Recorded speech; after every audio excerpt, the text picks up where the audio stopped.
오늘은 내 힘을 빼야 하나님이 일하신다. 내 힘을 빼야 하나님이 일하신다라는 제목으로 하나님 말씀 증거하도록 하겠습니다. 하나님께서는 그의 백성들과 이렇게 좋은 관계를 맺기를 원하십니다. 우리도 그렇죠. 사이좋게 지내는 게 제일 좋죠. 하나님과 우리 사이에 사이좋게 지내는 것을 의라 그럽니다. 의. 이걸 헬라어에서는 디카이오수네라는 단어인데, 그래서 righteousness, 의라는 게 뭐냐? 좋은 관계를 의라 그럽니다. 그래서 하나님과 우리 사이의 좋은 관계, 그게 의로운 관계다, 이렇게 말할 수 있다는 것입니다.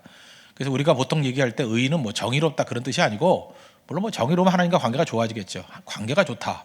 그래서 친구와 친구 사이도 의로운 관계는 관계가 좋은 것.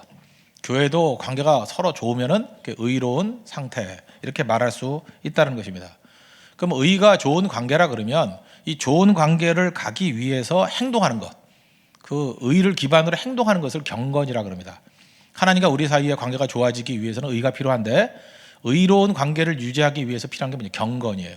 그래서 하나님이 의를 기반으로 해서 하나님 앞에 우리가 행동하는 것, 그래서 경건 그러면 반드시 액션이 포함되어 있다는 것입니다. 그래서 의와 경건, 그럼 뭐예요? 의는 목표고 경건은 방법이다. 그래서 의와 경건이 있어야 된다, 이렇게 얘기를 한다는 것입니다. 하나님께서 의로운 관계, 그러니까 하나님과 좋은 관계를 이루기 위해서 우리 경건이 필요한데, 경건해지지 않으니까 경건을 위해서 하나님이 쓰시는 방법이 뭐냐 하면, 성경에 굉장히 많이 반복되는 주제죠. 고난을 주신다는 거예요.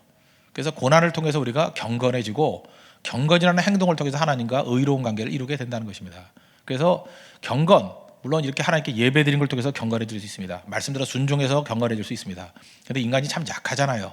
그래서 고난을 통해서 훨씬 더 많이 경건으로 가는 경우가 많이 있다는 것입니다. 그래서 이스라엘 역사를 보면 기근이 많이 나오죠.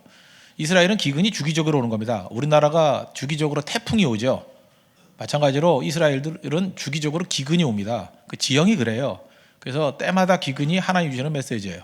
기근이 있을 때 하나님 앞에 경건하게 나아가고, 그것 때문에 회복이 되고, 또 개인적으로는 질병입니다. 질병인데 특별히 그 역병이라고, 전염병이 돌아서 에볼라 바이러스 이런 게 돌아서 지금 뭐 전 세계적으로 굉장히 위험 가운데 놓이지 않습니까? 마찬가지로 이스라엘도 전염병, 역병이 돌아가지고 어떤 때는 뭐 몇만 명이 죽기도 하고 몇십만 명이 죽기도 하는 그런 것을 통해서 하나님께서 경건의 자리로 가게 이끄신다는 거예요. 또 대표적인 게 무엇입니까? 전쟁이죠. 우리는 지금 최근 들어서 전쟁을 거의 맛보지 못했었는데, 옛날에는 뭐 전쟁이 거의 상시화되어 있었습니다. 크고 작은 전쟁을 통해서 그럼 삶의 기반이 다 무너지잖아요. 이 전쟁의 상황 속에서 하나님께 경건의 모습으로 나아간다는 거예요. 그래서 하나님과 올바른 관계가 이어지는 것, 그게 시편에도 나오고 선지서에도 나오는 모든 주제 중에 하나라는 것입니다. 그러면 우리 삶 가운데도 이런 게 있죠. 하나님께서 올바른 관계를 맺기 위해서 경건을 원하시는데, 경건이 잘 안 되니까 하나님이 우리의 삶 가운데 고난을 주신다는 것입니다. 그래서 오늘 큰 그림을 보세요. 오늘도 수요예배 나오신 성도 가운데 고난이 있죠. 그럼 고난에는 뜻이 있습니다. 이 고난이 무슨 뜻일까? 하나님이 나를 괴롭히려고 그러냐? 아닙니다. 고난을 통해서 경건으로 가면 승리한다는 거예요. 경건으로 가면. 경건이 뭐예요? 하나님 앞에서 올바른 행동, 그죠? 회개를 포함한 모든 올바른 행동들. 그럴 때 하나님과 올바른 관계가 이루어지는 의가 이루어진다. 그래서 의와 경건, 이게 우리 삶의 중요한 주제라는 것입니다. 그런데 이스라엘 백성들이 아마 뭔지 모르지만 이사야 58장에 큰 고난이 있었던 것 같아요. 고난이 있어서 그들이 고난 때문에 나아간 게 뭐냐? 금식입니다. 금식. 금식은 스스로를 고통스럽게 만드는 거 아닙니까? 그래서 금식했어요.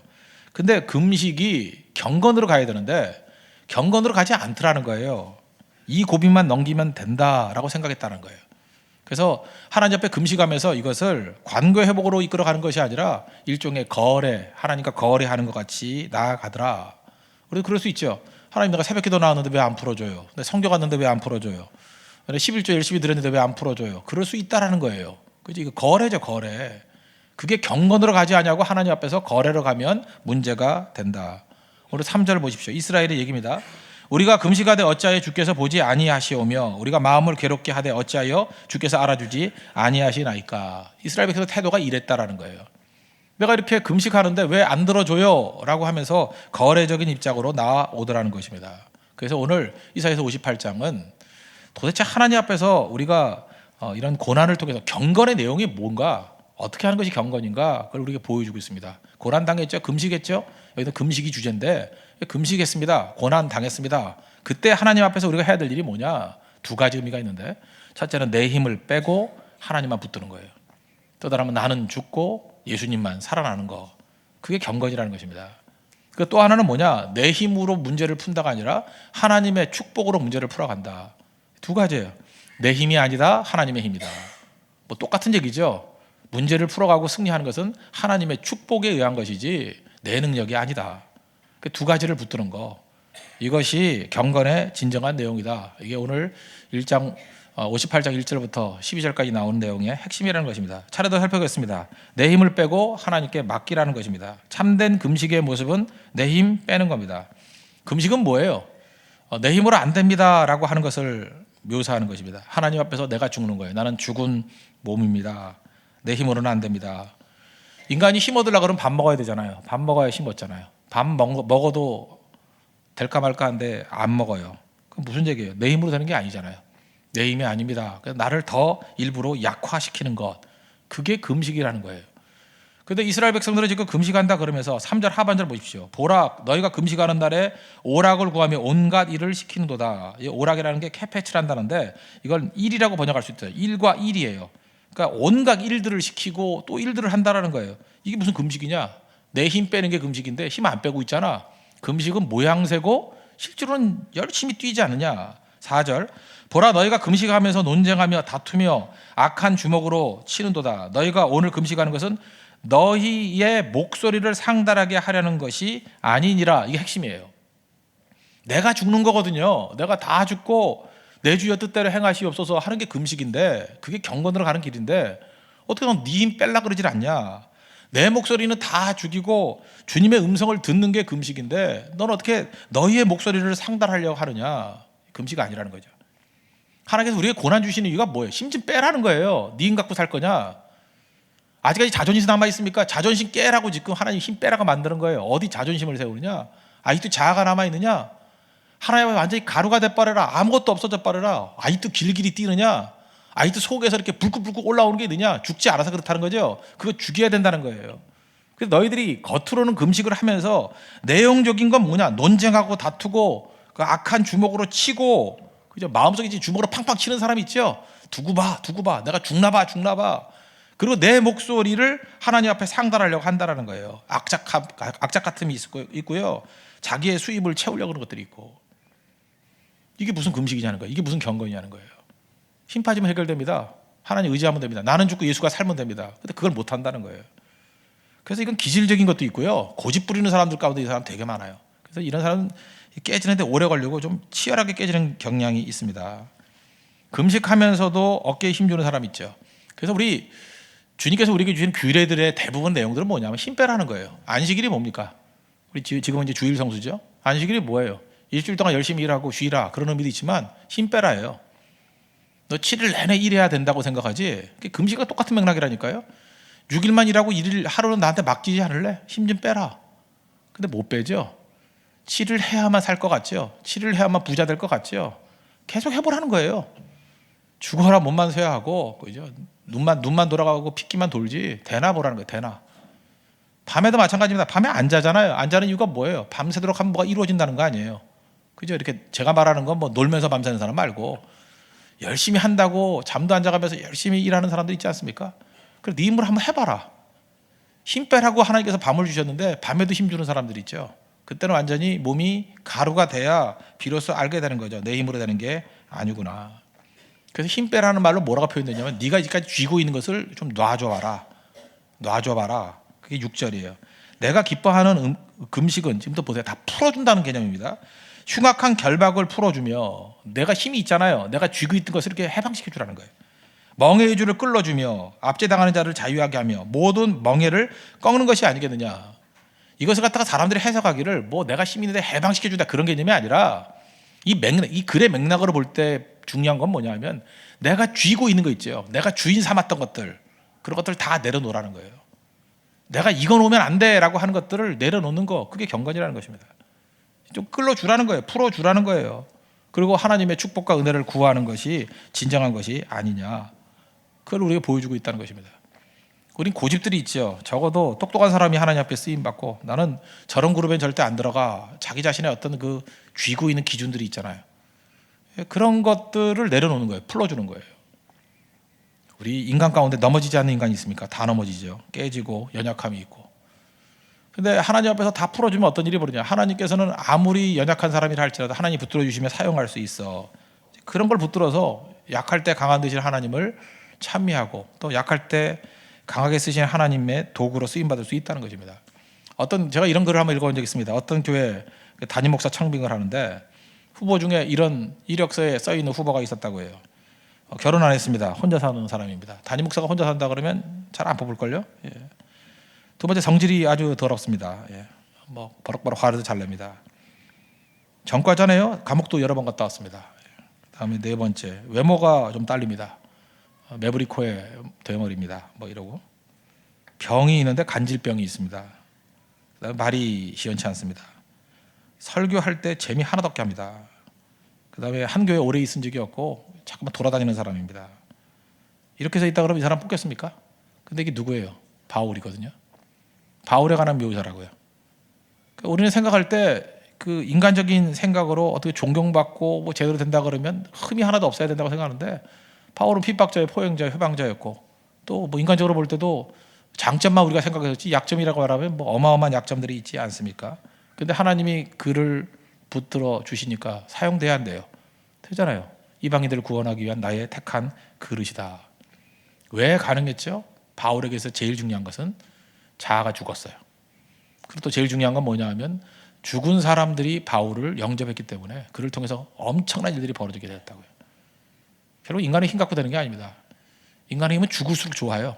그래서 교회는 죽는 곳입니다. 다 죽어서 예수 그리스도의 능력으로 말미암아 살아나는 것. 그래서 잠깐 고난을 주신다니까요. 뜻을 하시라고. 고난 회피가 아니에요. 고난을 통해서 경건으로 가야 된다고요. 그 경건의 내용이 뭐예요? 자아가 죽는 거. 자아가 죽는 거. 어떤 원로 목사님이 그런 얘기 했다 그러죠. 원로 목사님이 뭐 조크같이 얘기를 했는데 자기가 이제까지 50년 넘게 사역을 하다가 느낀 게 뭐냐. 자기 집을 팔아가지고 교회에 바친 성도도 많이 봤다. 자기 땅을 팔아가지고 교회 선교를 위해서 드린 사람도 많이 봤다. 근데 자기 성질을 뽑아서 드린 교인은 한 명도 못 봤다 그러더래요. 집 드리기도 쉽고 땅 드리기도 쉬워요. 근데 자기 성질 드리기가 힘들어. 그죠? 절대로 자아가 죽지 않습니다. 시퍼렇게 살아있어요. 그러니까 문제가 되는 거죠. 빌립보서 4장 2절을 보면은 내가 유오디아를 권하고 순두개를 권하노니 주 안에서 같은 마음을 품으라. 빌립보 교회가 유럽의 최초의 교회인 거 아시죠? 마게도냐 최초의 교회. 마게도냐의 빌립보, 데살로니가. 물론 베레아도 있지만 베레아의 교회가 세워졌다는 기록은 없어요. 그렇게 빌립보는 사실 그 강변에서 기도하다가 루디아 만났잖아요. 그래서 루디아가 창립 교인이잖아요. 그리고 그 간수 집안이 다 믿고 점하던 여인이 믿고 초대교회가 한 그 정도 있을 거라고. 지금 빌립보서 4장 2절을 보니까 빌립보 교회의 여전도회를 묘사하는 것 같아요. 여전도 회장이 2명 있었던 것 같아요. 유오디아와 순두개. 유오디아라고 얘기하는데 학자들이 그렇게 얘기합니다. 유오디아가 루디아일 거라고. 루디아를 이렇게 발음했을 수도 있다고. 루디아 히브리 발음과 뭐 그 로마 발음과 그리스 발음이 다르기 때문에 똑같은 이름도 이렇게 다르게 발음하잖아요. 그 뭐 베드로, 페트로라고 발음하기도 하고 또는 뭐 영어권에서 피터라고 발음하잖아요. 그죠? 뭐 존이라고 발음하기도 하고 요한이라고 발음하기도 하고 요하네스라고 발음하기도 하고 뭐 그렇게 여러 개 발음하잖아요. 발음이 다르잖아요. 마찬가지로 루디아를 말하는 게 아닐까. 유오디아는 뭐라고 외치겠어요? 나 초대 여전도 회장이야. 나부터 시작됐잖아. 근데 그 순두부와 발음이 비슷한 순두개라는 여자가 아마 떠오르는 별이었던 것 같죠. 그죠? 네가 뭐라고 뭐 그거 다 되느냐? 그죠? 역시 교회는 유능한 사람이 이끌어야 돼. 그래서 다퉜던 것 같아요. 항상 여자들이 많이 모이는 다툼이 좀 있습니다. 그죠? 유오디아를 권하고 순두개를 권하느니 이유가 뭐예요? 둘 다 충성을 하는데 유오디아에게 물어보십시오. 너 왜 그러냐? 그러면 주를 위해서 충성한다 그럴 거예요. 교회를 위해서 충성한다 그러고. 또 순두개도 마찬가지예요. 너 왜 그러냐? 그러면 마찬가지라고요. 주를 위해서 충성한다 그러고 교회를 위해서 충성한다 그러고. 왜 그렇죠? 자기 뜻대로 충성하기 때문에 그래요. 내 뜻대로. 내가 생각하긴 이게 옳아. 내가 생각하기로는 교회에서 이게 옳아. 한번 들어보라니까요. 다 교회를 위해서 그래요. 다 주를 위해서 그래요. 내가 보기엔 이게 옳아요. 사사기 그 21장 25절 제일 마지막 절 나오죠. 왕이 없기 때문에 사람들이 각기 자기의 소견에 옳은 대로 행하였더라고. 이게 사사기거든요. 자기 소견에 옳은 대로 충성을 다하면 이런 일이 벌어집니다. 이게 싸움이 벌어져요. 다툼이 벌어져요. 그래서 유오디아, 순두개 내가 둘 다 권한다. 그 내용이 뭐예요? 주 안에서 같은 마음을 품으라. 이게 무슨 얘기예요? 니네 자아 죽지 않으면 이래봤자 소용없어, 그 얘기죠. 주 안에서 같은 마음이 무슨 마음이에요? 예수 마음 품으라는 거 아니에요? 그러니까 이게 중요한 얘기입니다. 우리가 충성을 하더라도 내 자아가 안 죽고 충성하면 이건 교회에 오히려 장애가 된다는 거예요. 내가 죽어야 돼. 내가 죽지 아니하면 유오디아의 소견, 순두개의 소견, 결국 교회를 혼란스럽게 만들어버린다는 거예요. 사사기가 뭐 별겁니까? 사사기도 뭐 악한 사람만 모였나요? 아니라니까요. 하나님 말씀이 약화되니까 자기 소견에 옳은 대로만 행하는 사람들이 있었어요. 난장판 돼버리죠. 요즘같이 SNS 시대에 얼마나 이게 힘을 발휘하겠습니까? 백인, 백색, 백인이 100명 떠들 수 있잖아요. 그럼 교회는 무너져요. 교회는 어떤 것인지 아십니까? 한 가지 목소리가 나와야 돼요. 예수님의 목소리. 한 가지 마음이 있어요. 예수님의 마음. 자기 소견으로 사는 거 아닙니다. 예수님의 말씀으로. 그게 교회예요. 그죠? 그래서 하나님 말씀이다 그런데도 불구하고 자기 소견으로 나간다 그러면 말씀을 대적하는 거고, 그건 교회가 아니죠. 교회 공동체가 아니라는 것입니다. 이걸 보여주고 있다고요. 고난이 왜 오는 거예요? 나 죽으라고요. 내 자아가 죽으라고 고난이 오는 거예요. 내가 철저히 깨지라고. 그래서 주님 앞에서 하나가 되는 것, 그게 중요하다는 것입니다. 교회가 능력이 있고요. 우리 성도들이 삶 가운데 능력이 나타나고 또 하나님의 영광이 드러나는 거, 얼핏 보면 다 죄라고 생각해요. 그래서 회개도 무지하게 했잖아요. 우리 회개 안 했습니까? 뭐 맨날 회개 기도하고, 저도 기도의 앞부분에 뭐 옛날에 보면 반 정도가 회개 기도였어요. 회개 기도 1시간, 2시간, 어떤 때는 회개 한 10시간도 하고, 그 다음 날도 회개하고, 그 다음 날도 회개하고, 한 6개월을 한 10시간씩 회개했다고 합시다. 진짜 그렇게 하지는 않았지만, 예. 어쨌든 회개 기도 무지하게 했다고요. 기도의 반이 회개였다고요. 근데 능력이 안 나타나요. 회개가 아니에요. 회개도 회개지만 뭘 회개하지 말라는 얘기 아닙니다. 회개해야지 하나님 앞에. 회개 다음이 문제가 뭐냐면 자아예요. 회개, 죄보다도 무서운 게 뭔지 알아요? 죄 다음이 자아예요. 자아. 그것도 죄지만 자아가 깨지지 않는 거예요. 자아가 깨지지 않는 거예요. 갈라디아서 2장 20절 보니까 내가 그리스도와 함께 십자가에 못 박혔나니 그런즉 이제는 내가 사는 것이 아니요 오직 내 안에 그리스도께서 사는 것이라. 죄 문제는 더러움의 문제거든요. 그리스도의 보혈의 피로 씻겼어요. 그러면 그 내 안에 이제 누가 있어요? 내가 있는데 내가 죽어야 돼요. 내가 죽고 내 안에 누가 살아요? 그리스도께서 사시는 것이라. 이제 내가 육체 가운데 사는 것은 나를 사랑하사 나를 위하여 자기 자신을 버리신 하나님의 아들을 믿는 믿음 안에서 사는 것이라. 제가 2가지 경험을 해봤어요. 회개하고 난 다음에 설교했을 때 물론 능력이 있습니다. 뭐 그 정도예요. 그런데 그 자아가 완전히 깨질 때가 있잖아요. 다 깨져가지고 내 안에 예수님만 살아있다. 그리고 성도를 만나면은 그 초신자들, 오히려 심지어 불신자들인데도 불구하고 고개를 못 들어요. 왜 못 들으냐 하면 나를 만난 게 아니에요. 그리스도를 만난 거라고. 그죠? 우리 교사들도 마찬가지입니다. 교사들도 내가 회개해서 깨끗한 모습의 교사로 사는 것도 중요해요. 그러나 그건 깨끗한 모습의 교사일 뿐이에요. 그 죄에 대한 회개를 넘어서서 자아가 깨진 모습, 내가 죽고 내 안에 그리스도께 사신 것이라. 갈라디아서 2장 20절의 모습으로. 그러면 학생들이 누구를 만나는 건지 알아요? 선생님을 만나는 게 아니에요. 끝나고 난 다음에 보니까 예수님 만나고 온 거예요. 예수님을 만난 거예요. 예수님의 능력이 나타나겠죠. 그래서 중요한 게 무엇입니까? 경건은 다른 게 아니에요. 내가 죽고 내 안에서 예수님이 살아나는 거예요. 내 안에서 예수님이 드러나는 거라고. 그게 경건입니다. 그래서 내가 주 안에 주가 내 안에 그잖아요. 그죠? 항상 그 하나가 되는 거예요. 하나가 주와 내가 하나가 되는 거예요. 그래서 이 땅을 살아갈 때 우리 어떻게 살아가냐? 예수로 살아가야 됩니다. 예수로, 그리스도로 살아가는 거예요. 우리 지금 금식 얘기가 그 얘기예요. 너 금식 왜 하니? 너 죽으라고 하는 거 아니냐? 근데 안 죽었다라는 거예요. 금식은 하는데 밥은 굶고 이걸 갖다 이제 굶식이라고 해야겠죠. 밥만 굶고 있는 거예요. 밥만 굶고 있고 안 죽어요, 자기가. 그 뭐 단식하고 똑같잖아요. 어떤 사람은 뭐 20일, 30일 단식하면서 자아가 시퍼렇게 살아있대. 자기 주장만. 기독교의 금식은 그게 아니거든요. 금식을 통해서 목표는 뭐예요? 내가 죽는 거예요. 내 안에서 그리스도께서 사신 것이라. 그래서 금식이 오래되면 오래될수록 그리스도가 살아나야 돼요. 나 죽이는 거거든요. 금식은 왜 해요? 보통 때 잘 안 죽이니까 금식하면서 죽여버리는 거예요. 계속 나를 죽이는 거. 제가 얘기했잖아요. 집 바치는 사람이 있고 땅 바치는 사람이 있는데 자기 성질 바치는 사람 못 봤다고 하는 그 원로 목사님의 이야기 의미가 있지 않아요? 자기가 잘 안 죽어요. 절대로 안 죽는다고. 자존심 안 죽고 자존심 상하는 일이라면 절대로 안 하고요. 교회에서도 보십시오. 뭐 일하다 보면 다 문제 일으키는 뭐예요? 나 자존심 건드렸다는 거예요. 누가 내 자존심을 건드려?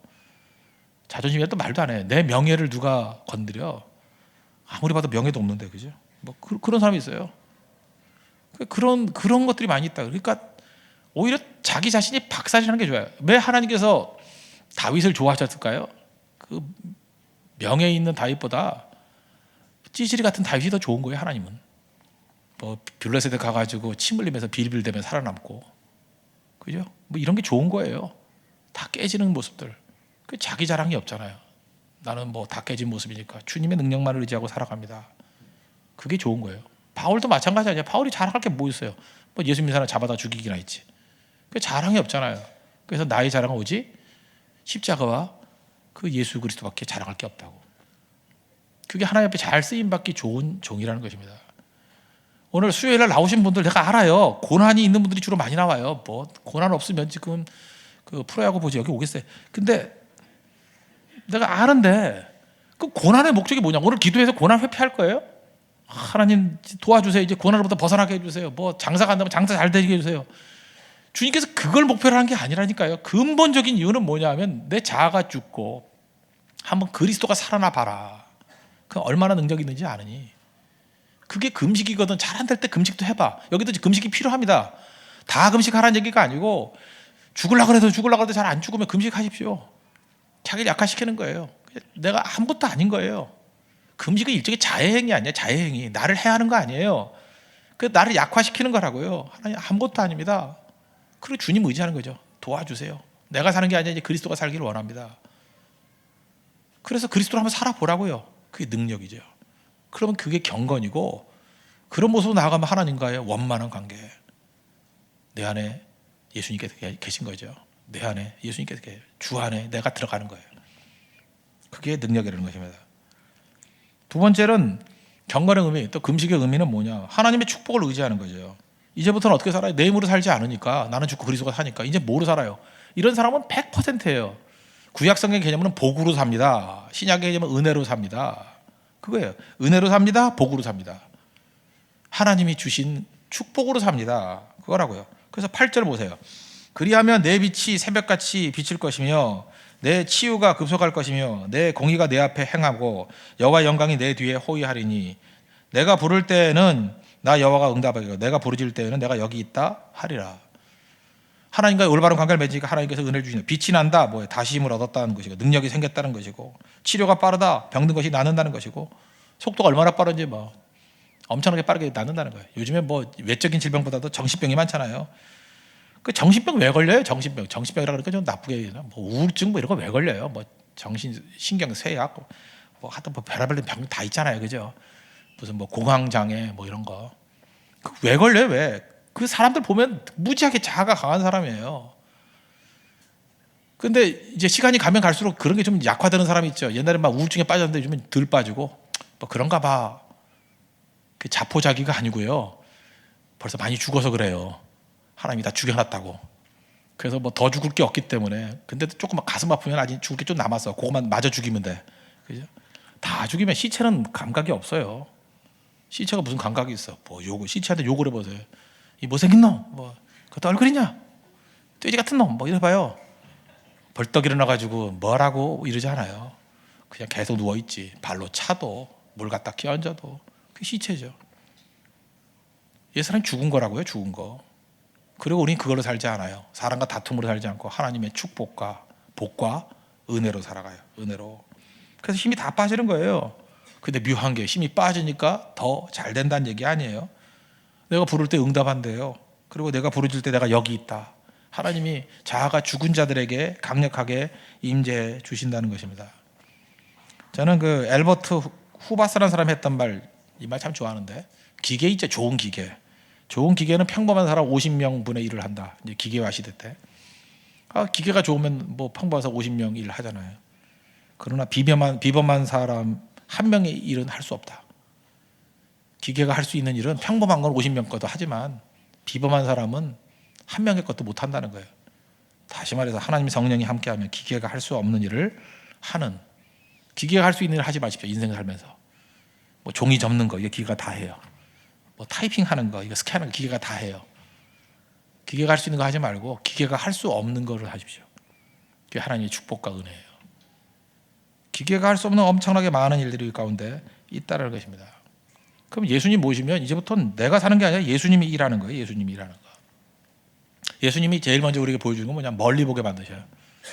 동물 중에서 인간의 눈하고 눈빛이 제일 비슷한 게 둘이 있대요. 제일 비슷한 게 뭘까요? 일단은 개고. 개. 오늘도 제가 개 눈을 쳐다보고 왔는데 이게 웬 개눈이야 그랬는데 개눈이 참 평화롭더군요. 그죠? 개눈. 개눈을 보니까 사람 눈하고 비슷한 것 같아요. 또 사람 눈하고 제일 비슷한 게 사자랍니다. 사자. 그 사자 눈이 왜 비슷하냐 했더니 그거하고 똑같은 거예요. 그게 왜 그러냐면은 동물 중에서 멀리 쳐다볼 수 있는 존재, 멀리 쳐다보는 게 동공이 이렇게 조였다 풀렸다 해야 되잖아요. 인간도 멀리 보는 존재래. 생각보다 인간이 이렇게 서잖아요. 서서 멀리 보잖아요. 우리는 멀리 봐서 눈빛 색깔이 그렇게 나온대요. 근데 사자도 가까운 거 잘 안 본다는 거예요. 거의 인간 수준으로 바라본대요. 멀리. 그래서 사자 눈빛이 인간하고 비슷하다고.